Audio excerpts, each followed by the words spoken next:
Kulend uko. Kuji viti chedu uko. After removing former President Robert Mugabe in 2017 through a military coup, the current president of Zimbabwe, Emmerson Mnangagwa, is now leading another coup, this time of a different kind.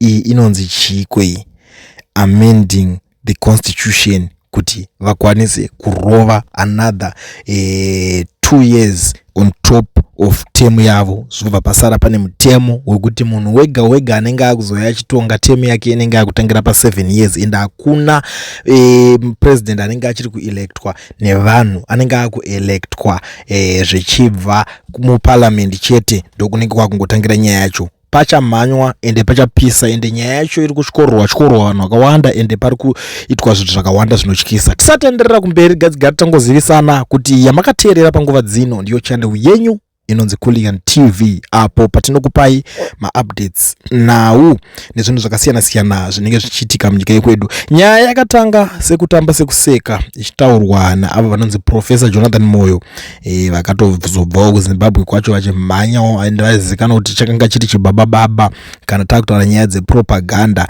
Ava muzvinafundo vakangobuda vachidedzera kuti presidential elections debates between 1980 and 1990, the head of state, the executive in Zimbabwe, was not direct elected. The direct election of the president was first introduced in 1990 under Constitution of Zimbabwe Amendment number 7 Act 23 of 1987, which inaugurated the executive presidency. Within SADC, in Angola, the president is elected direct in terms of the 2010 constitution. Voters elect members of the National Assembly Parliament, and the individual at the top of the candidate list for the political party that wins the most seats automatically becomes the president. Direct presidential elections in Angola were last held in 1992. Vachingopedza kutaura that post wiki uchivhayo vakabva abudikira zvikanzi professor vatotaura mashoko akanaka. Ndiri kuda kuti ndiende ndichinovatambira paairport neRolls Royce yangu ya 2026. Zvinova zvinhu zvakavhundutsa vanhu nekuti vanhu vari kuzoti Jonathan Moyo mabudiro akaita muZimbabwe akabuda achimhanya. Iko zvimwe zvaakunzi nachivhayo ndoda kuti ndimutambire ngauye kunyika yeZimbabwe, ende kana adzoka ndoda kuti achimuka makuseni unoona Victor tobva tamutsvagira mushatinga wemota mabenefits akawanda avanenge vagadzirira kuti vange vachipa Jonathan Moyo, nekuti ndiye munhu wekutanga kumhanya kunodrafta kuonesana nevanhu ivava kuti zvinhu zvavo tsoro yavo iyi vachange vachiirova sei. Right. Muna 2017 takatarisa nyaya idzodzo dzimanetsera adzaita pane zvakamboda kumboitika vakutora kuti avanga vakuda kurambirira vari pachigaro vachisimbisana kuti vanokwanisa kutonga kusvika vafa. Chikwata chana Mugabe chinzi vanga vada kutonga kusvika vafa, saka vakabva vazongobviswa nekuda kumareasons akawanda akangotaurwa nezvinhu zvanga zvakungopomerwa nyaya dzakungopushwa dzichiendeswa manarratives kumhuri yeZimbabwe ndobva zvadhakwa. Asi izvezvi nyaya dzacho dzikuratidza kuti dzakasiyana, because panguva yana Mugabe zvinhu hazvina kufamba mushe kuti mauto chaiwo akanga asingachafari, saka mauto akabva akurumidza kudyira kana kuti kutenga that idea, ende anga angoriwo mauto aingoitawo basa rechiuto vakangozvimirira zvisina chekuita nekuzoti vamauto anhingi vari kuzoshanda vari begged naningi, vanga vasina zvinhu zvese izvozvezvi. But mauto this time tiri kutovhundukawo takatoona kuti Chivhayo akatobva futi kutodedzera kuti ari kuda kutovatengera futi dzimotikari, akatovatengera in fact kuti mota idzo fambai nadzo mufambe mutefetefe. Magifts akawanda ari kungopiwa. Zvinhu izvozvo zviri kutoshamisa kuti zvichanyatsofamba sei ipapapa. Vanhu vazhinji vakamboedza kuda kutraya kumisa this thing chekuamendwa kuma-constitution. Tikutaura pamusoro paComrade Bombshell Geza. Izvezvo vatomuvhu vakatovigwa mazuva mashoma atabva kudarika iwaya. Kune mumwe wavaishandawo muRevolution, ananyoka yemabhunu vachingorimo mujeri mumasvondo adarika ayo anga akatoisirwa poison mujeri mumacells maangari atizive kuti ndiani anga akazviita ipapapa. Ende kune mumwe akazouyo achiita try kuti take over panga pasirwa nanyoka mabhunu achiita spokesperson achiti let's move on nerevolution vanonzi kucomrade Saruwaka vakabva vangofawo day after musi wakafa comrade Geza pavachitobva kunoona pamba paigara comrade Geza vakabva vatofawo futi comrade Saruwaka. Saka kureva kuti nyaya iyoyi haazi mafanizi ine makuva akawanda ende zuro ndizuro takabva kunzwa mumwe wekuCDF yana Tendai Biti achitaura zvoni akauya akatorwa pamba pake akanotoshwa akanokwadzwa zvisingaita akatsikwa makumbo nemota. Even pamba paTendai Biti pacho pamaofisi aTendai Biti ekuMilton Park pakamuka zvekare pakazara motikari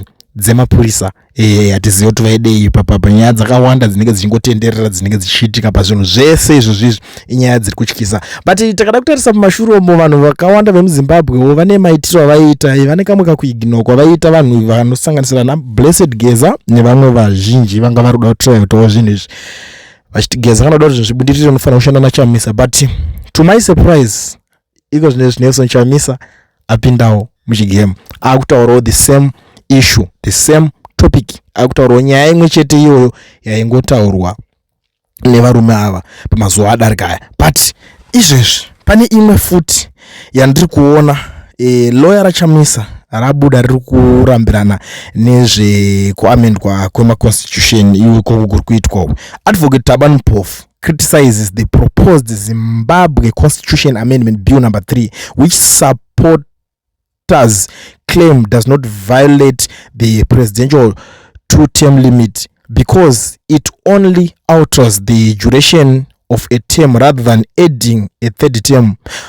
Mpofu dismisses this argument as certifiable buffoonery, using a soccer analog to illustrate its flawed logic and asserting that the move is a deceptive constitutional power grab.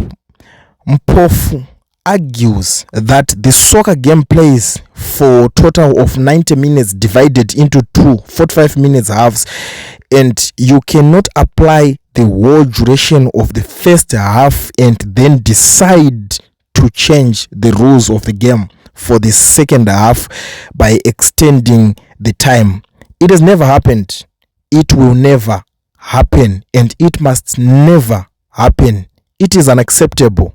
No to 2030, no to constitution amendment.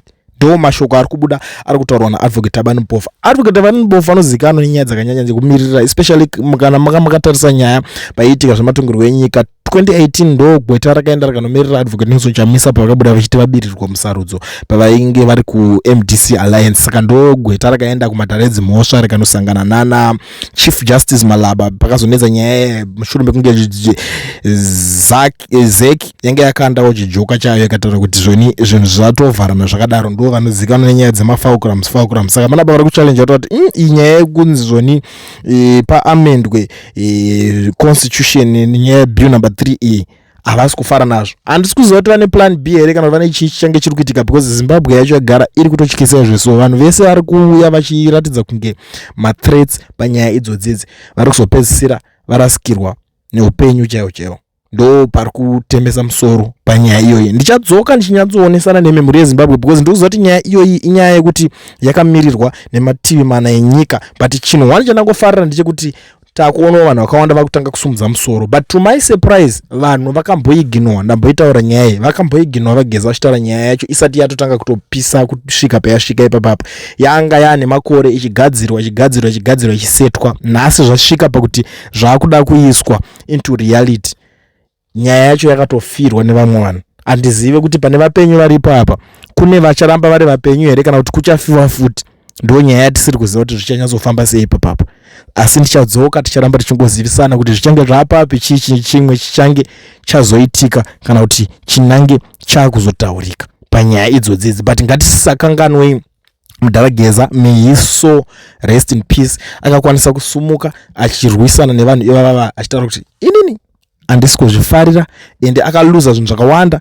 Akaluza membership yake yekupati yavo ZANU-PF, akaluza membership zvekare yemuCentral Committee, akaluza zvekare netitle yake yaifanira kunge achiwana yekunzi gamba yacho iyoyo yenational hero inozopuwa vamwe vanhu vanenge vakavarwa hondo iyeye haana kukwanisa kunge ichisvika kwaari nekuda kwemareasons ekuti vanga vasisiri kushanda vese zvakanaka neruling party. So hatisi kuziva kuti vari kuita chinhu ichi izvezvi vachasarawo vari safe here? Zvichafamba sei ipapapa? Ndo pari kutivhiringidza. Asi zvinhu zvakangokosha kuti mhuri yeZimbabwe pese patinonzwawo nyaya idzi tirambe tichingwa tichitaura nemi. Ndoziva kuti mune vakawanda munenge muchidawo kumbotaurawo. Comment section ndakavhura. Ngationesani nyaya idzi dziri ipapa, mamiriro adzakaita idzi munodzoonao sei? Timbosangana mu comment section pari zvino tozodzoka tichisimudzira.